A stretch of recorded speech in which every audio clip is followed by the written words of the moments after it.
Bon, je suis désolée, mais je vais encore vous parler de Koursk. Oui. Et parce qu'il y a beaucoup de gens qui s'interrogent, enfin, hein, de pourquoi est-ce que les Ukrainiens ils sont allés là-bas.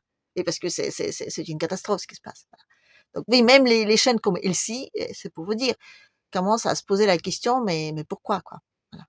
Alors moi déjà, vous voyez, j'aimerais qu'on ne parle plus des Ukrainiens, mais de l'OTAN. Oui, parce que l'armée qui allait là-bas, c'est plutôt une armée otanienne. Oui, il y a beaucoup d'Ukrainiens, mais il y a aussi beaucoup de Polonais, il y a beaucoup de donc d'Allemands, il y a beaucoup des Français aussi, voilà, des Américains, des British, enfin, il y a tout ça. Oui, ils étaient préparés, c'était donc leur grande entrée, voilà. Pourquoi? Bon, alors, on a donné plusieurs raisons. Donc, on a déjà dit que donc c'est une guerre, on va dire médiatique. Oui, c'est vrai, médiatique, c'est-à-dire qu'il faut que le peuple russe se relève contre leur dictateur pour dire que ça suffit. Et pour le faire, on a bien massacré la population civile, parce que c'est la population civile donc qui va aller le faire, voilà. Et on l'a fait bien en se filmant sur TikTok et compagnie. Voilà, donc hein. Mais c'est normal, c'est des Russes, donc c'est des agresseurs. Hein. Après, on a toujours peu expliqué donc la centrale nucléaire. Voilà. On dit on va là-bas parce que donc on va prendre la centrale nucléaire, on va provoquer soi-disant ou faire peur de l'accident, de faire accident là-bas nucléaire. Voilà. Donc ça c'est non. Je me suis renseigné bien. Il y a des protocoles de sécurité là-bas aujourd'hui qui sont tellement, on va dire, pointus que le nouveau Tchernobyl c'est pas possible. Donc là, ça on l'enlève. Voilà. Oui, bon, il y a quoi d'autre qui reste? Ah oui, il y a Zelensky qui a dit donc c'est la zone tampon. Voilà, c'est la zone tampon donc contre l'armée donc russe qui donc tire sur l'Ukraine. Voilà. Ma question elle tire avec quoi? Hein? Avec des patates? Ils font des lancers de patates de 50 kilomètres comme ça les Russes? Non, parce que je veux dire, si vous dites qu'il n'y avait pas d'armée pour défendre les territoires, ça veut dire qu'il n'y a pas d'armée aussi pour attaquer. Donc ça tient pas votre truc. Enfin, je veux dire, de créer une zone tampon par rapport à un territoire où il n'y a rien. Enfin, je veux dire, il y avait quoi, juste des soldats, des petits jeunes qui se sont rendus tout de suite. Et ça, je l'avais expliqué dans la dernière vidéo que normalement, oui, il fallait qu'ils se rendent parce qu'ils n'allaient pas combattre dans cette situation-là. Là, au moins, ils sont sûrs d'avoir la vie sauve. Voilà. Après, bon, la vie sauve, ça ne veut pas dire qu'ils seront totalement intègres.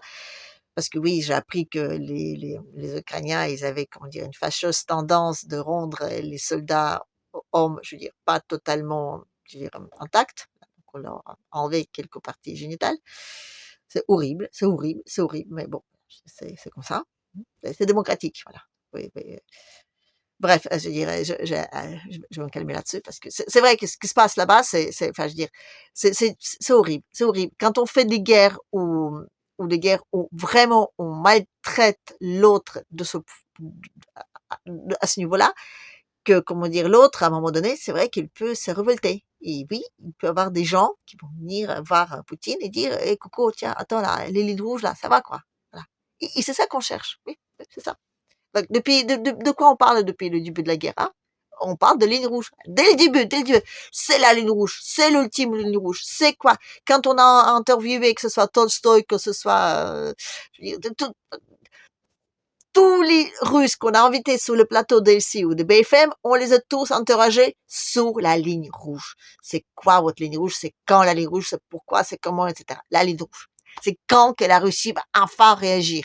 C'est ça qu'on cherche. On cherche que la Russie réagisse. Et dès qu'ils réagissent, l'agresseur. C'est le 24 février. C'est exactement pareil. Qui aujourd'hui en France sait ce qui s'est passé avant? Ah oui, les gens qui se renseignent, d'accord. Mais les autres, c'est quoi? L'agresseur. Oui, l'agresseur, il a envahi sans aucune raison la Russie. C'est la version officielle auquel tiennent beaucoup de gens. Oui, c'est comme le 7 octobre. Oui, les Palestiniens, comme le Poutine, ils se sont levés le pied gauche, ils ont dit, tiens, on va se faire le voisin là. Voilà. Non, c'est pas vrai. Mais si on le dit que c'est pas vrai, ça veut dire que on n'est pas des gentils. Voilà. Ça veut dire que l'Occident ouvertement admet de ne pas être gentil, alors que c'est pas possible. Non, l'Occident c'est des gentils, c'est des super gentils. Oui, je dirais, on organise des guerres, je veux dire entre deux, on va dire pays en Afrique là comme ça, et après on vient chez eux pour les sauver, voilà, pour leur mettre des camps, voilà, pour envoyer des l'ONU, voilà, avec leurs petites fleurs là. Oui, et on a proposé d'envoyer l'ONU là chez les Russes. Au début parce qu'il fallait qu'ils viennent pour bien regarder que donc les droits des gens qu'on évacue soient respectés. C'est vrai que, comment dire, je serais un peu de mauvaise langue, comme ça. Je dirais que les mecs, vous pouvez aussi aller voir ce qui se passe à Gaza, comme ça. Mais je dirais pas, non, parce que je suis pas ce genre de personne. Non, non, non. Je vais pas faire de raccourcis aussi faciles. Non, non, non. C'est même trop facile. Non, non, non. Je vais pas dire, allez aussi voir si des droits de trucs respectés au Sahel ou même en Syrie. Donc, oui, oui, allez voir si effectivement il y a des bases américaines qui sont là, je veux dire, d'une façon légale ou pas. Non, non, non, non. Même la Libye, j'en parlerai pas. Non, non, non, non, non. Le fait qu'on a donc fait raser le pays pour soi-disant libérer contre leur dictateur, non. L'Iran non plus, non, non, non, non, non, non, l'Irak, non, non, non, non, non, non, non. Le seul qui mérite que l'Union aille vérifier là-bas, c'est la Russie. Et c'est très gentil. Parce que les Occidentaux, ils sont très gentils. C'est des amours, ils sont même là en train d'aider l'Ukraine, donc devant que les méchants russes. Alors moi, les mecs, vous savez quoi? Je dis, si vraiment on voulait que l'Ukraine gagne, bon, on leur a donné leur F-35. Oui, oui, je dis bien F-35 et pas le F-16, parce que tout le monde sait que le F-16, c'est des avions de crotte, quoi. Ils décollent et ils prennent feu, quoi. C'est des périmés de chez périmés de chez périmés. Et en plus, même ça, ils n'ont pas droit d'en avoir. Oui, parce qu'on veut pas que l'Ukraine gagne. Parce qu'on ne veut pas un pays, je veux dire, comme ça, je veux dire, un grand pays, parce que c'est très grand, l'Ukraine. Très, très grand. C'est très riche. Ils ont plein de choses dans le sol. Ils ont une terre extrêmement fertile. Imaginez-vous, ce pays-là, surarmé, comme ça, qui arrive à vaincre la Grande Russie, là, en Europe. Mais il domine tout le monde. Et si en plus il rentre dans le temps, ben, c'est qui chef? Ah, qui c'est qui est le chef? Hein, c'est l'Ukraine. Non, non, non, non, non, c'est pas possible. Non, non, jamais on laissera l'Ukraine de gagner. Non. En revanche, on peut pas qu'il perd. Voilà. Comme dit Mimi, non, il faut pas qu'il perd. Donc on va leur donner juste de quoi maintenir la tête de l'eau. Oui, l'Ukraine, c'est du consommable. Je suis désolée, mais c'est comme ça. Voilà. Donc c'est un peu, comment dire, l'encre pour l'imprimante. C'est normal. Je veux dire, on l'utilise, on le jette. Voilà. Oui, après, il faut aussi que l'encre soit persuadée qu'elle est en train de combattre pour le bien de son imprimante et que c'est bien, parce que sinon, ça marche pas. Sauf que les jours où ils réaliseront je veux dire, qu'on est abusé d'eux, ils vont peut-être demander des comptes. Oui, tous les Ukrainiens là qui sont en Europe, à un moment donné, ils peuvent aussi demander des comptes et dire, attendez les mecs, vous nous envoyez en casse-pipe juste pour vos intérêts égoïstes. Je suis désolée, l'Occident, oui, c'est l'intérêt égoïste parce que on est un peu des parasites. Oui, on vit sur le dos des autres. Et pour que les autres ne se révoltent surtout pas, ben, on va leur faire croire que nos valeurs sont les meilleures, qu'on est des gentils, qu'on est des démocratiques, des civilisés. Quand on vient les envahir et emporter nos colonies, c'est pour leur bien. Ah oui. Ah oui, les colonisateurs, ils ont amené mais des trucs formidables, rien qu'en Afrique là. Et même aux États-Unis, là, regardez, ah oui, les Indiens, ils se rappellent encore. Mais on m'a toujours expliqué que c'était bien, que c'était pour leur bien. Non, mais on n'est pas des gentils. On n'est pas des gentils en Occident, non. Mais on peut pas l'admettre. Alors, du coup, ben, on va toujours continuer de parler de la guerre, donc, Russie-Ukrainienne, et de comprendre pourquoi est-ce que les Ukrainiens décident telle et telle chose, comme si les Ukrainiens décident quoi que ce soit. Non, non, non. Encore une fois, non, c'est déconsommable. Voilà. Donc, ils sont allés là pour provoquer la Russie, pour dépasser la fameuse ligne rouge, parce qu'il faut que les Russes réagissent. Parce que c'est la seule chose aujourd'hui qui peut sauver l'Occident, c'est une petite guerre mondiale, possible nucléaire. Et vous allez me dire, ouais, quoi, l'Europe, elle veut qu'il y ait une bombe nucléaire qui explose en Europe. Oh là là. Ben, qui c'est qui va en souffrir, hein? Ben, c'est nous, les cons, quoi. Enfin, je dis, excusez-moi, la population. Oui. Parce que, vous savez, on est trop nombreux en Europe. Oui. Et c'est la densité de population en Europe, c'est la plus forte que partout dans le monde. On est en train de toujours dire aux Africains qu'il ne faut pas faire des bébés. Ben non, je dis, c'est nous qui devons arrêter de faire des bébés. Alors, donc, du coup, on a plein de trucs. Je veux dire, on a les LGBT, donc on a ça, on a la famine, et puis une bombe nucléaire, c'est formidable. Et en plus, ce sera la faute russe. Déjà, ça mettra tout à plat, parce que donc, même s'il y a des trucs de trafic, machin, on dira toujours, ceux qui ont fait la guerre, on enlèvera un troisième, donc des chômeurs, de trucs, de machin, enfin, les gens qui nous pompent, enfin, j'ai un peu l'air. Et surtout, je veux dire, ça détournera le monde, enfin, le monde majoritaire, là, le sud global, de la Russie. Oui, parce que je dis, ce sera le crime. Voilà. On va pas chercher à comprendre pourquoi, parce qu'on va dire, Poutine, tu aurais dû garder ton sang-froid. Tu n'avais pas dû provoquer cette guerre-là. Parce que personne ne veut pas de cette guerre. Non. L'Iran, aujourd'hui, ne veut pas de guerre. Non, non. La Chine ne veut pas de guerre. Non. La Russie ne veut pas de guerre. Personne ne veut de guerre aujourd'hui, à part l'Occident. Mais l'Occident, c'est pas qu'il en a envie, c'est qu'il en a besoin. C'est le seul moyen pour lui, aujourd'hui, de s'en sortir. Parce que l'Occident, il vit toujours sous le dos des autres. Et là, aujourd'hui, ça devient de plus en plus difficile. Voilà. Parce que la Russie, l'obscurantisme là-bas, ben, il représente un peu, comment dire, l'espoir. Voilà. À commencer déjà par les Africains. Et la Russie, oui, aujourd'hui, comment dire, elle donne au monde l'autre façon d'exister. Voilà. Un autre exemple. Bon, nous, en Europe, donc on n'est pas au courant parce qu'on les a coupés tout ce qu'on pouvait couper, donc les informations, les échanges, tout ça. Mmh. Mais oui, parce qu'il faut surtout pas qu'on sache qu'on peut être donc un pays souverain, qu'on peut donc continuer à donc investir dans son propre industrie, dans son propre économie, qu'on peut continuer à dépenser de l'argent donc dans tout ce qui est, on va dire, les hôpitaux, les écoles, l'éducation, les routes, tout ça, et il ne doit pas être surendetté, voilà, parce que la Russie n'a pas de dette. L'Occident, donc les pays riches, c'est les pays les plus endettés. Et je sais pas comment il faut parce qu'on n'a plus rien. Enfin, on dit toujours on n'a plus rien, donc on ne sait pas où passe l'argent. Mais surtout, il ne vient pas l'argent. Je dis, on n'a plus d'industrie. Je dis, quand il n'y a plus rien, je dis, il y a faillite sur faillite sur faillite sur faillite. Voilà. Donc, oui, l'Occident aujourd'hui, c'est une coquille vide. Voilà. Mais on va continuer à expliquer à tout le monde qu'on est les plus forts. Voilà. Et on va surtout expliquer que c'est les autres des méchants.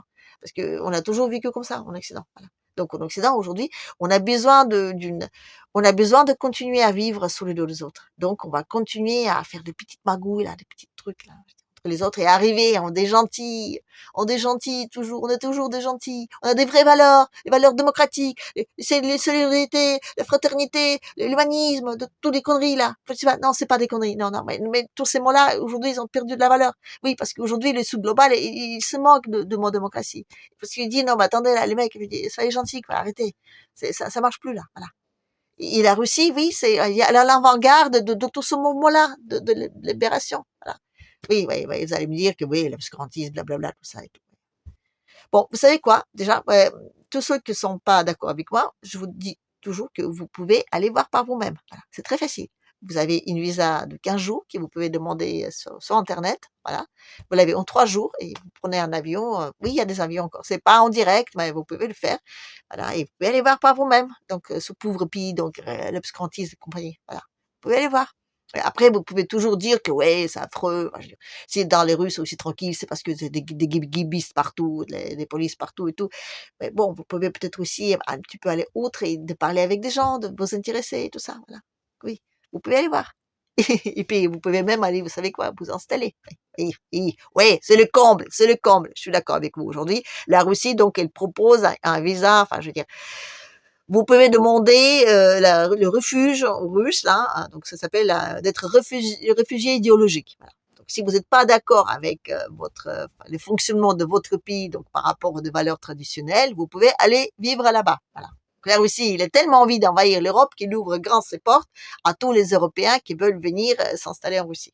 Et donc avec la visa idéologique, donc, vous venez pendant 3 mois. Donc, vous regardez si ça vous tente ou pas. Donc, vous vous renseignez, vous posez donc vos fondements, quoi, pour voir si vraiment ça vous correspond. Hein, donc, 3 mois. Et après, donc, vous pouvez demander d'avoir des papiers, en tout cas, déjà, la carte de séjour vous n'êtes pas obligé de parler la langue. Non, non, non. Je dirais, les Russes, ils vous mettent à votre disposition, donc, un accompagnement dans tout ce qui est langue, civilisation, autre. Il faut juste que vous dites que vous êtes d'accord avec, donc, les valeurs traditionnelles. Voilà.